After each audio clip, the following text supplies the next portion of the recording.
Okay, so good morning. This will be my presentation for the final output of our activity for the CodeIgniter project. So my project is Employees Management System with DTR. So yes, I am using CodeIgniter as the training required. So my project first is the login page. So default uh, username and password. The email is admin at example.com, admin123. So this is the dashboard. So as you can see, there is the uh, pop-up message for success login. And in the dashboard, we can see analytics overview, total of employees, male and female, gender and distribution. So for the employees table, so this is the employees management. Microd na, tapos meron na pong sorting. Tsaka dito na po yung button for each employee's DTR if ever na mag-generate sila. For the attendance module, ito po yung records and siyempre may analytics po ng clock in, clock out. So magbe-base po to, may search by date.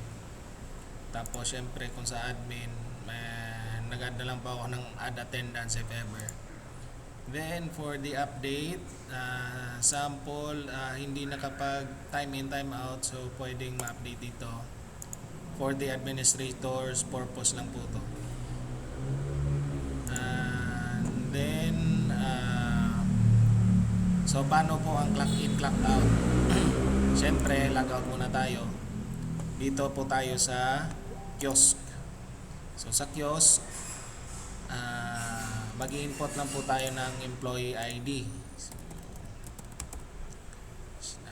/php my admin. So sa database po natin, dito po tayo sa employees. Kuha lang po tayo ng employee, example si Clark, para po magamit natin dun sa kiosk.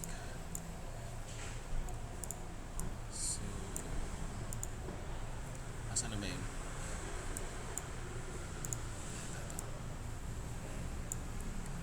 So, sample, time in, 11:24, time in. So, magpapapa po dito na successful, tsaka mabaview po dito sa logs. So, if ever na mag-clock out siya, same lang din po, recorded, dito rin yan, lalabas.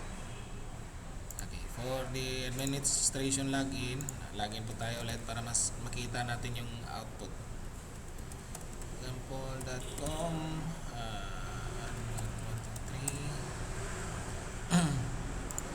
for the attendance, so andito po yung employee ID si Clark, tapos yung in-out niya.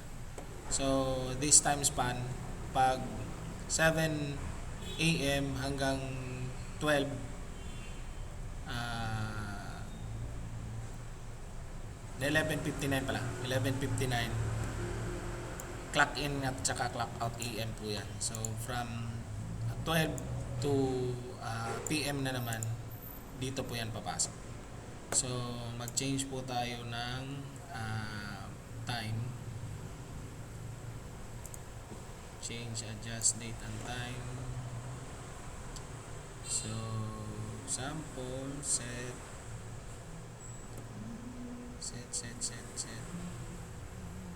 time manually, change.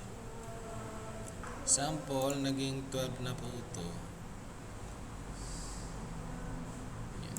12.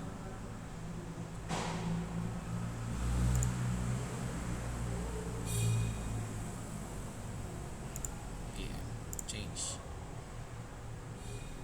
So naging 12 PM na. Try natin pong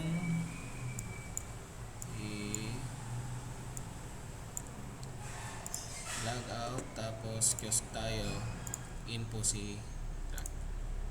So mangyayari, clock in na po ng PM. So PM na. So clock out po natin siya ulit kasi PM na. Yan. Papasok po siya dito sa attendance po natin, admin at example.com admin 123. So dito po sa attendance nawala yung camera ko. Close natin to para iiwan yung camera ko. Ayan. So kita po natin dito sa attendance, pumasok na po yung time niya. So paano po dun sa DTR? So dito po tayo sa employees, hanapin natin pangalan ni Clark, dito po yung DTR. So pwede makakapili 1 to 15, mangyayari date niya 1 to 15. Wala pa namang record ng 1 to 15, so mangyayari 16 to 31. So lalabas dito yan. Ito po yung time. Yan. Tapos yung